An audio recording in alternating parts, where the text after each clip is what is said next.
Good morning అందరికీ. ఇప్పుడు time అయితే 8:45 అయిపోయింది. బుజ్జిగాడు స్నానం పానం నీట్గా తయారైపోయాడు, టిఫిన్ కూడా తినేసాడు, ఇంకా స్కూల్కి అయితే రెడీ అయిపోయాడు. ఇంకా నేనైతే మా ఆయనకి చల్లదనం పెట్టేసాను, తినేసారు కూడా. వెళ్ళే ముందు ఏడు చేశారంటే గొండి దేవుడు మాల కడితే దేవుడికి పెట్టేశారు. ఎలాగొంది నా సుబ్రహ్మణ్య స్వామి ఇవాళ మంగళవారం కాబట్టి చక్కగా పువ్వులు అయితే ఫుల్గా పెట్టేశాను నేను. ఇంకా దేవుడి సామాన్లు కూడా పెట్టాలి, ఇంకా దేవుడిది కూడా క్లీన్ చేయలేదు. దీపం పెట్టేస్తే ఒక పని అయిపోద్ది. ఇలాగ బుజ్జిగడేమో పోకిమోన్ అయితే చూస్తున్నాడు, చూడండి అనేసి ఒగ్గేసాను, మైండ్ రిలాక్స్గా ఉంటుందా కదా అనేసి. బుజ్జిగడైతే స్కూల్కి వెళ్ళిపోయాడు, సరదాగా వెళ్ళిపోయాడు. పొద్దున్నైతే కొట్టేశానండి, కొంచెం బాధ అనిపిస్తుంది ఇప్పటికీ కూడా అలా మనసులోనే. ఏం లేదండి, ఊరుకూరుకునే కొడుతున్నాడు నన్ను. నాకు అలాగ ఓపిక మీద ఉంటున్నాను. ఊరుకూరుకునే ఏదో చిన్న కదా ఊరుకూరుకునే కొడుతున్నాను. ఎందుకు కొట్టాలి, ఆడ ఒక్కడే కదా, పాపం ఎవరు లేరు కదా అడుగు తోడుగా ఆడుకోవడానికి, నేనే కదా ఉన్నాను, ఎందుకు కొట్టాలని ఊరుకుంటున్నాను. ఇవాళ మాత్రం నాకు మరి హై బీపీ వచ్చేసింది. కొడుతూనే ఉన్నాడు, ఎంత గట్టిగా అంటే గట్టిగా తగులుతాడు చేతులు అనేవి. మనిషి మాత్రం సన్నం కానీ గట్టిగా తగులుతాయి దెబ్బలు అనేవి. అలా కాసేపు వండిపోయాడు. ఆడ వెళ్ళిపోయిన తర్వాత మైండ్ కొంచెం డిస్టర్బ్కి అలా వండేసి ఇప్పుడు 9:30 దీపం పెట్టేసుకున్నాను.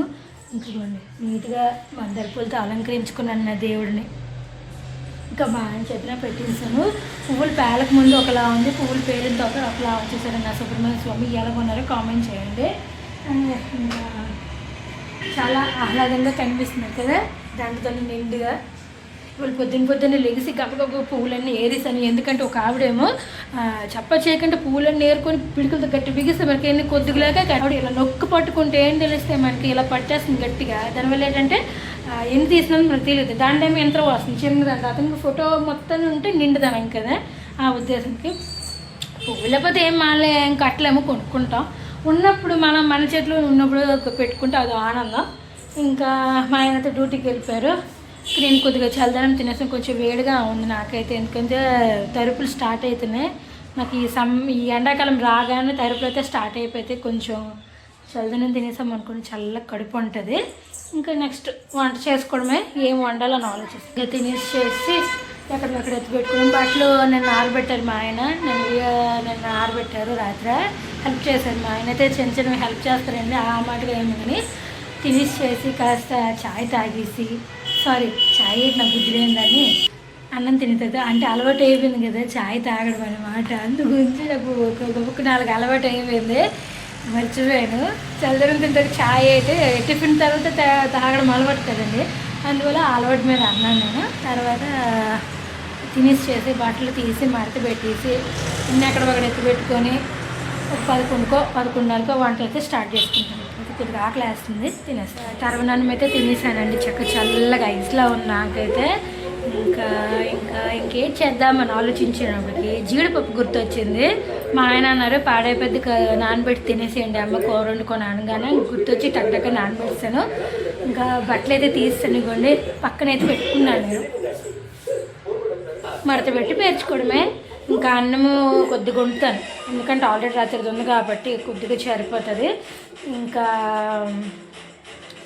చారైనా పెరిగైనా తినేస్తాం. ఈ ఎండకి చారు చెయ్యాలన్నా మనసు రావట్లేదు నాకైతే.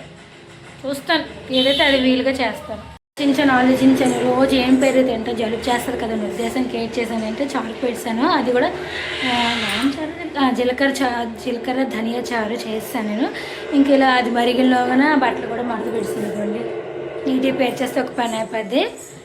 ఇంకా జీడిపప్పు నానిపోయినట్టుగా ఉంది, నానపోయిన కొంచెం ఉడకబెడతాను. ఎందుకంటే దాంట్లో జీడంతా ఉంటుంది కదా, కొంచెం నోరంతా దురద పుట్టేస్తుంది. ఇంకా అది కొద్దిగా ఉడకబెట్టేసి కూర వండేస్తాను. అన్నం కొంచెం లిటిల్ బిట్ అంతా వండితే సరిపోతుంది, ఎందుకంటే రాత్రి వండేది ఆల్రెడీ చెప్పాను కదా, రాత్రి వండి సరిపోతుంది. అన్నంకి అయితే పెట్టాను. ఇంకా జీడిపప్పు నానాలి. ఇంకా బీరకాయట్లు వేద్దామనేసి బియ్యం నానబెట్టాను. సాయంత్రం స్నాక్ లాగా ఉంటుందని. మా ఆయన రాగానే స్కూల్ నుండి వచ్చాడండి, చక్కగా స్నానం చేసి ఆడుకొని కాసేపు నీటిలో ఆడుకున్నాడు. మరి ఆడికి ఒక్కపోతగా ఉంటుంది కదని ఆడుకోమన్నాను కాసేపు. ఇలాగ నేను జీడిపప్పు ఉడకబెట్టాను. అది ఉడకబెట్టక ముందైతే అన్నం అయితే అయిపోయిన వచ్చేసి అది పొయ్యి మీద పెట్టేసి ఇలాగ ఉల్లిపాయలు తొక్కలు తీసి సపరేట్గా పెట్టేసి ఇది ఉడికిపోయిన తర్వాత అన్నీ గబగబా చేసి దాన్ని ఫాస్ట్గా ఇంకా కొంచెం కూర ఉడికిపోతే బుద్ధిపడికైతే పెట్టేస్తాను. ఇది కలిసి తినండి చాలా అన్నంతో. నేనైతే అయిపోయాయండి మా ముగ్గురువి. ఏటి ఎత్తు కదా అంటారు ఎప్పుడు, ఇవాళ ముగ్గురు ఏంటి అంటున్నారు. సడన్గా వాళ్ళ నాన్నతో వచ్చారు, చాలా హ్యాపీ అనిపించింది. ఎప్పుడు ఇద్దరం కలిసి, లేకపోతే బుజ్జిగడ స్కూల్ అంటే నేను ఒక్కదాన్ని, అంటే ఫుల్ స్కూల్ ఉన్నప్పుడు ఈరోజు సరదాగా ముగ్గురు అలాగే ఇంత కూర అయితే చదివెట్టుకొని సరదా తినేసాము. అక్కడ జీడిపప్పు కూర కొంచెం కొంచెం చూడండి. ఎవరు చెప్పు? జీడిపప్పు ఎక్కడిది ఎక్కడిది? తాత ఇచ్చారు, సీతాపురం తాత. చాలా రోజుల తర్వాత మనవి నా కోసం వేడి వేడి పకోడీ నాకు ఎంతో ఇష్టమైన వడియాలు చేసింది, వేపింది. 3 వారాల నుంచి బెత్తలాడి ఈ రోజు మోక్షం కలిగితే భయం ఏంటంటే గ్యాస్ ఒకటి అయిపోద్ది, ఆయిల్ ఎటో అయిపోద్ది, ఆయిల్ ఫుడ్ అని ఉద్దేశానికి యాపలేదు. పకోడీ ఎలాగుందో చెప్పాలి మీరు, టేస్టీ నిజంగా బాగుందా? ఏమైనా డిఫరెంట్ తెలుస్తుందా? టమాటా ఉల్లిపాయ కలిపి పకోడా చేశాను. ఒకే రొటీన్గా, ఎందుకని ఆయిల్ లాగలేదు, లైట్గా అంతే. బుజ్జిగడ ఏమిటి పక్క గేమ్ అయితే ఆడుతున్నాడు. ఇది అయిపోయిన తర్వాత టీ చేసుకొని తాగడమే. చూడండి ఇంకా అందరూ వీళ్ళిద్దరూ నాకు మీద కమ్మ కట్టడానికి ఎన్ని పాటలు పాడుతున్నారు.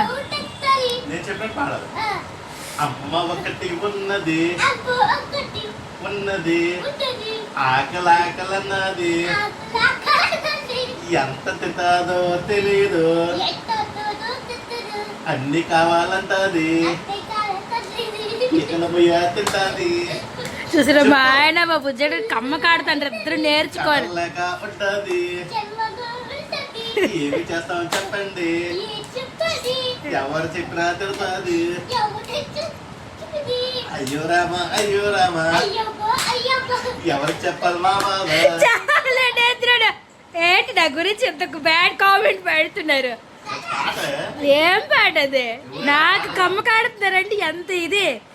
ఇవి ఎవరు తింటున్నారు అయితే? వేసాను మీ గురించి మీరే తెలుసు. అవునా?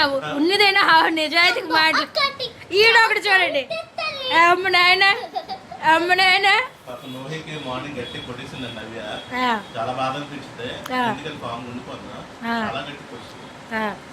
నాకు ముందు జరిగిందా 2 రోజులు అయితే నువ్వు కొట్టించుకో, మరి నువ్వు కసలు కూడదు అయితే. అయితే ప్రేమగా చూస్తా నేనే. అవును మరి మీరు ఎక్కించుకోరు, నేను ఎక్కించుకుంటాను.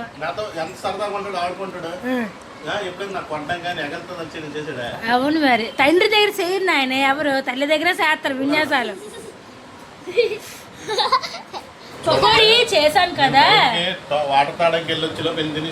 నేను, ఇప్పుడు దాకా పొయ్యి దగ్గర ఉండి మీకు టీలు చేసుకుని రసూలు తెచ్చాను. ఇగోండి టీలు పెట్టాను.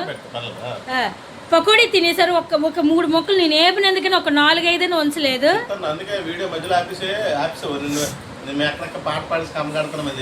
నేను ఆపలేదు, టీ ఎక్కడ అవుతుంది మళ్ళీ పాడైపోద్దని టీ అని భయంకి వెళ్ళాను. వీళ్ళకి ఎంతవరకు న్యాయం మీరే చెప్పాలి నాకు.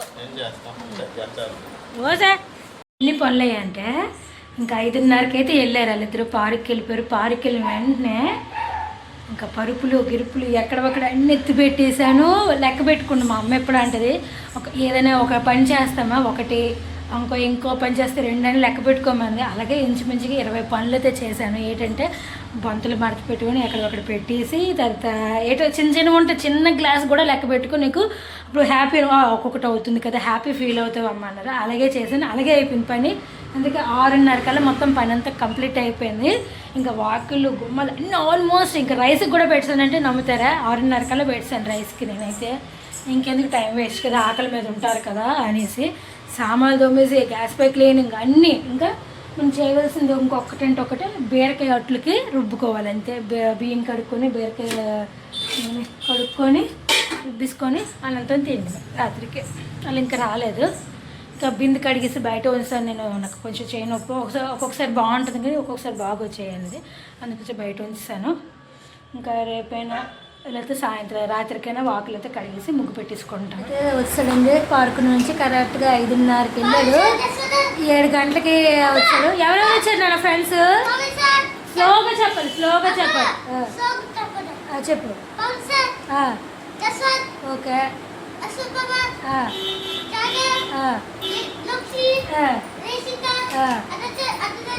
అందరూ వచ్చారా? హాయ్ హాయ్ చెప్పారా నీకు? అమ్మో సూపర్ హాయ్ చెప్పారంట. వేసుకో.